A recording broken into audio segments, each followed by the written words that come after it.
오늘 함께 나눌 본문 말씀은 마태복음 18장 21절에서 35절까지 말씀입니다. 그때 베드로가 나와 이르되 주여 형제가 내게 죄를 범하면 몇 번이나 용서하여 주리이까 7번까지 하오리이까. 예수께서 이르시되 내게 이르노니 7번뿐 아니라 7번을 70번까지라도 할지니라.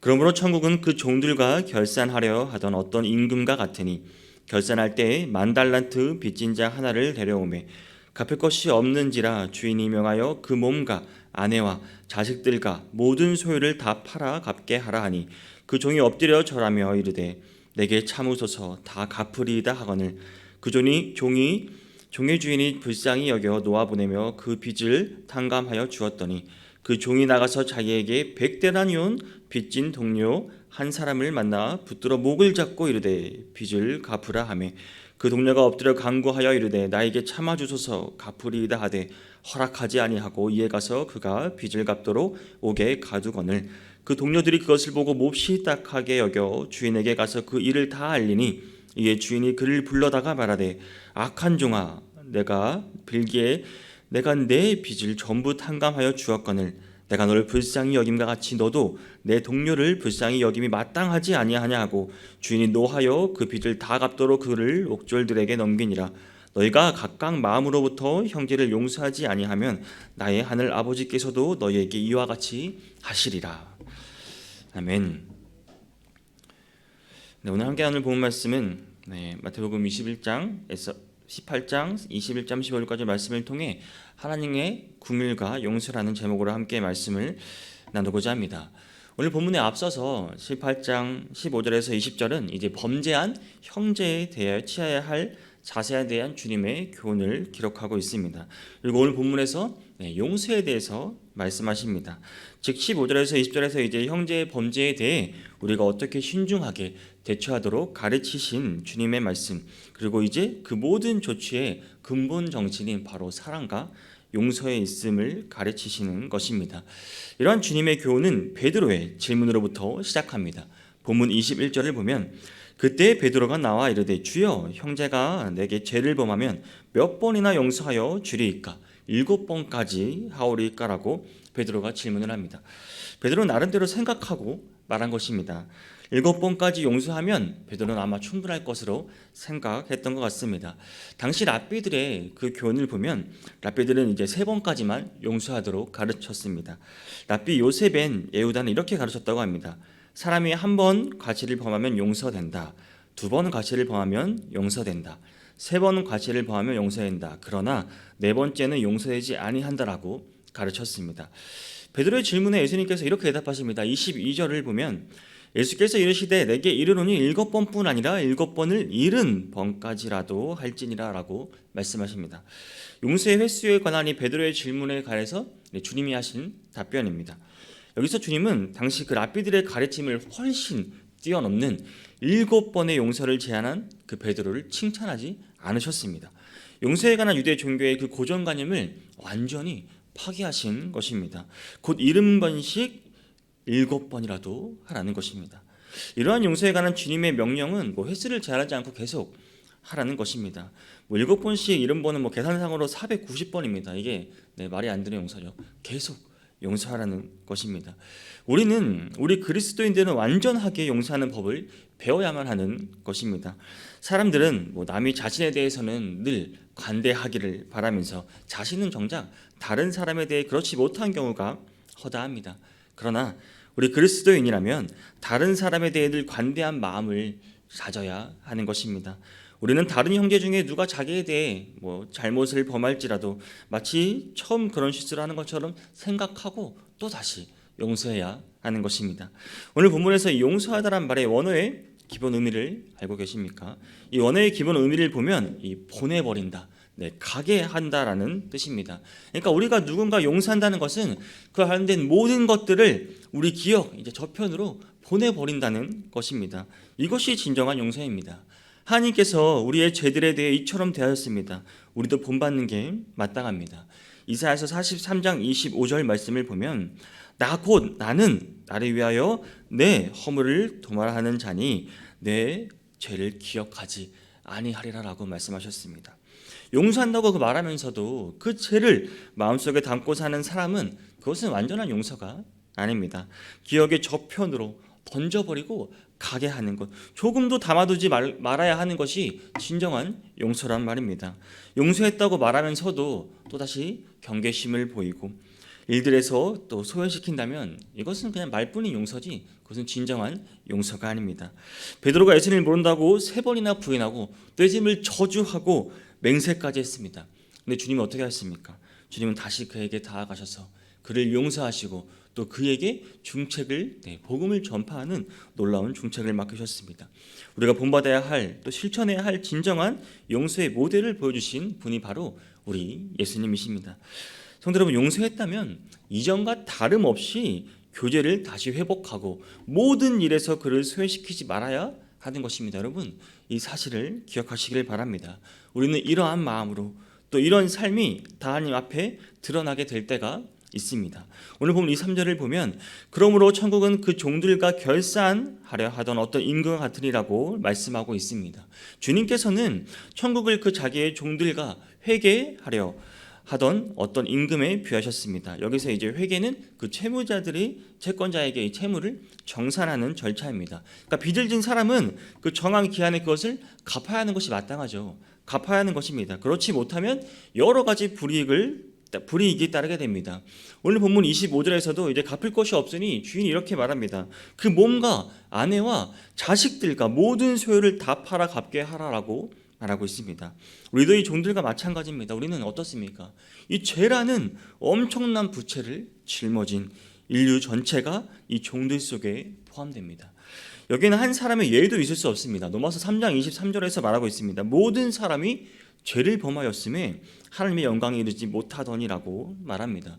그에 따라 사람은 누구나 하나님께 갚아야 할 부채가 있는 것입니다. 그것은 죽음으로서만 갚을 수 있는 문제입니다. 왜냐하면 로마서 6장 23절에서 말하기를 죄의 삭은 사망이라고 말씀하고 있기 때문입니다. 바울은 또한 로마서 14장 10절에서 우리가 다 하나님의 심판대 앞에 서리라라고 말씀하셨습니다. 하나님이 법정에 그 세우신 목적이 무엇입니까? 죄의 경중을 가려서 하나님께서 직접 심판하고 재판하시려는 것입니다.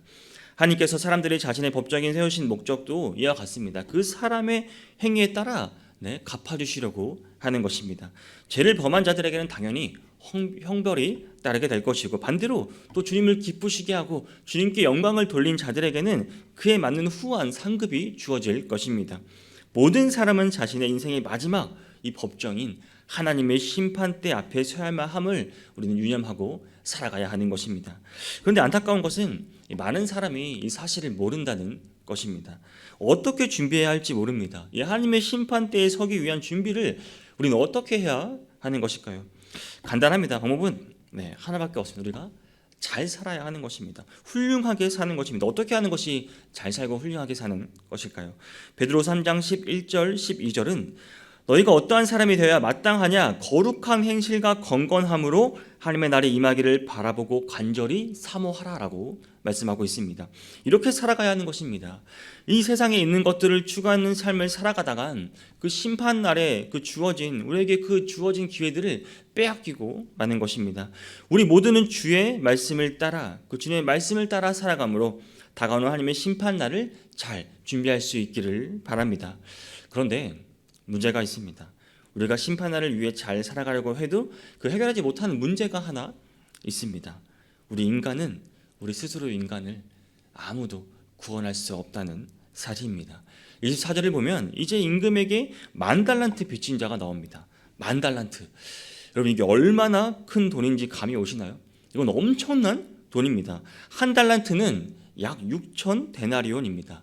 한 데나리온이 그러니까 당시 노동자의 하루 품삯인데 6,000데나리온이라 하면은 6,000일 약 17년 정도의 품삯입니다. 그런데 10,000달란트라면 17만 년.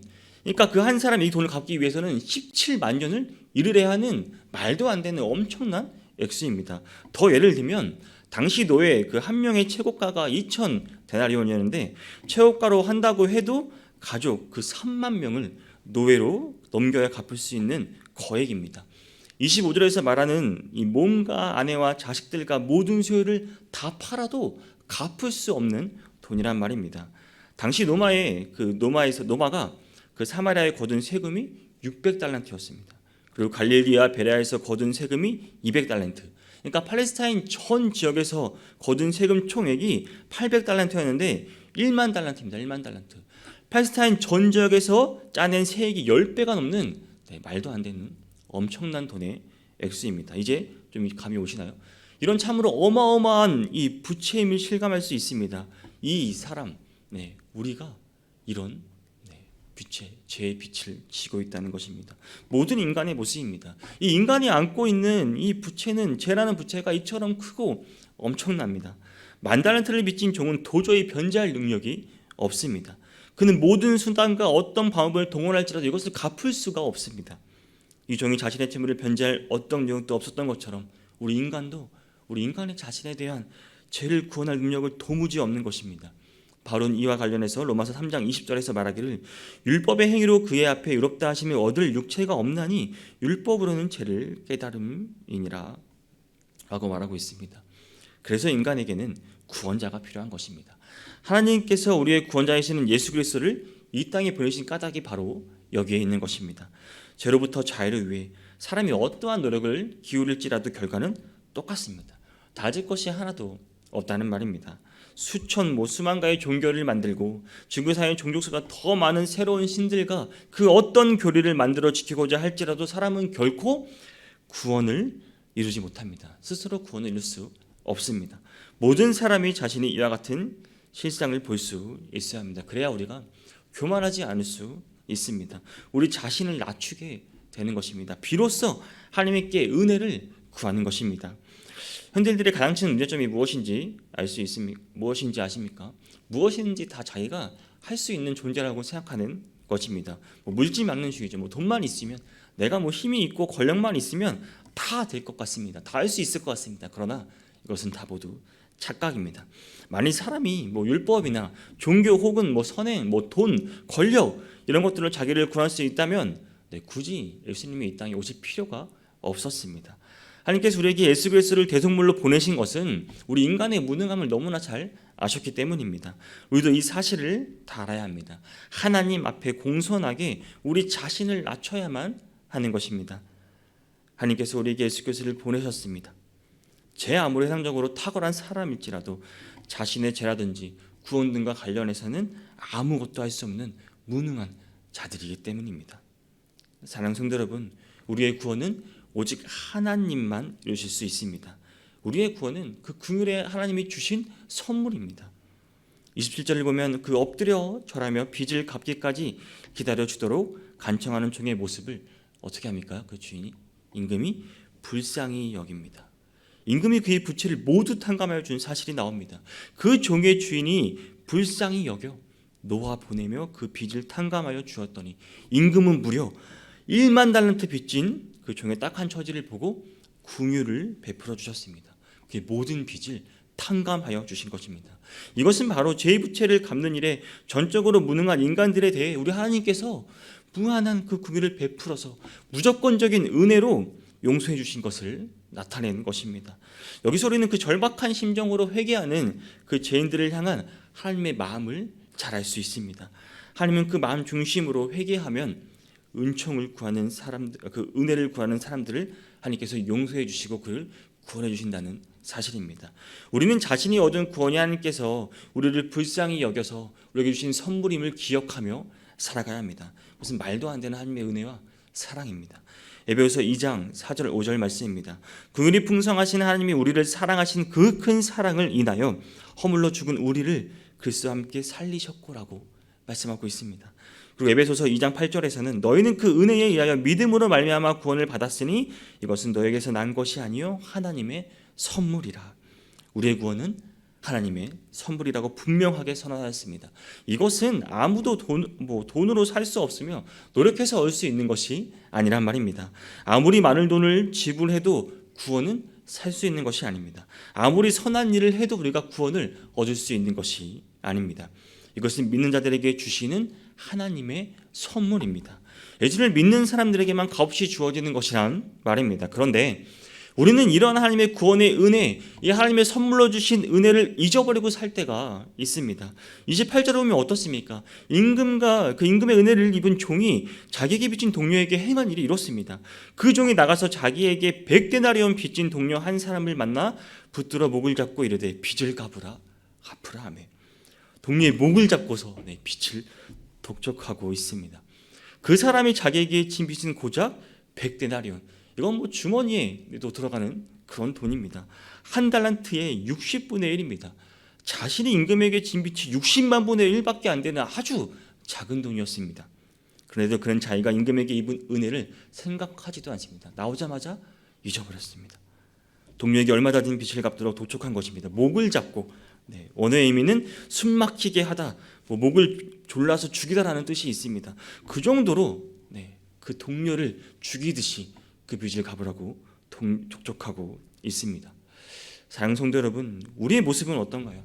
우리는 다 하나님께 우리 자신의 노력으로는 도저히 갚을 수 없는 엄청난 부채를 아무런 조건도 없이 다 탕감받은 존재들입니다.